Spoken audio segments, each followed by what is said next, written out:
UP विधानसभा चुनाव 2022 नजदीक है, लिहाजा सूबे की सत्ता में पहुंचने के लिए राजनीतिक पार्टियों ने अपनी पूरी ताकत झोंक दी है। इसी दौरान ब्राह्मणों पर राजनीति भी खूब हो रही है।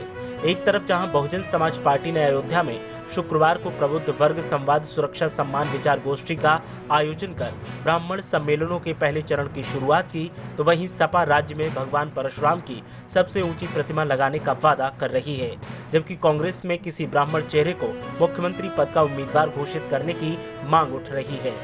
बीएसपी सुप्रीमो मायावती अपना पूरा फोकस ब्राह्मण और दलित गठजोड़ पर कर रही हैं। इसका संकेत अयोध्या में हुए सम्मेलन के दौरान पार्टी महासचिव सतीश चंद्र मिश्रा ने दिया। उन्होंने कहा कि अगर 13% ब्राह्मण 23% दलित समुदाय से हाथ मिला लें तो बीएसपी की जीत निश्चित है। सतीश चंद्र मिश्रा ने यह भी बताया कि इस सम्मेलन के दूसरे चरण का आगाज मथुरा, तीसरे चरण का वाराणसी, चौथे चरण का चित्रकूट और पांचवें चरण का बुद्ध की भूमि से होगा। बता दें कि सतीश चंद्र मिश्रा को मायावती का बेहद करीबी माना जाता है। यूपी विधानसभा चुनाव में ब्राह्मण फैक्टर अहम भूमिका निभा सकता है। बीजेपी अपने इस परंपरागत वोट बैंक को जहां पाले में बनाए रखने के लिए कोई कोर कसर बाकी नहीं रख रही है, तो वहीं विपक्ष भी इन्हें अपने साथ रखने के लिए पूरी कोशिश कर रहा है। बता दें कि चाहे 2014 और 2019 का लोकसभा चुनाव हो या फिर 2017 का विधानसभा चुनाव, ब्राह्मणों ने बीजेपी के पक्ष में वोट किया, जिसका नतीजा ये रहा कि राज्य में बीजेपी को सबसे ज्यादा सीटें मिली।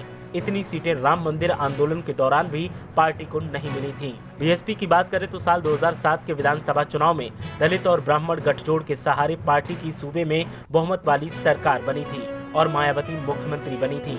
यही वजह है कि इस बार पार्टी दलित और ब्राह्मण गठजोड़ पर ज्यादा फोकस कर रही है।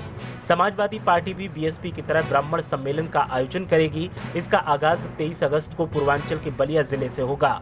पूर्व विधानसभा अध्यक्ष माता प्रसाद पांडे की अध्यक्षता में पार्टी के 5 ब्राह्मण नेताओं ने सपा के राष्ट्रीय अध्यक्ष और पूर्व मुख्यमंत्री अखिलेश यादव से मुलाकात की थी, जिसके बाद अखिलेश यादव ने ये फैसला लिया। अगर कांग्रेस की बात करें तो ब्राह्मणों को कांग्रेस का परंपरागत वोट बैंक माना जाता रहा है, लेकिन पिछले कई सालों से ये वर्ग इससे दूर होता जा रहा है।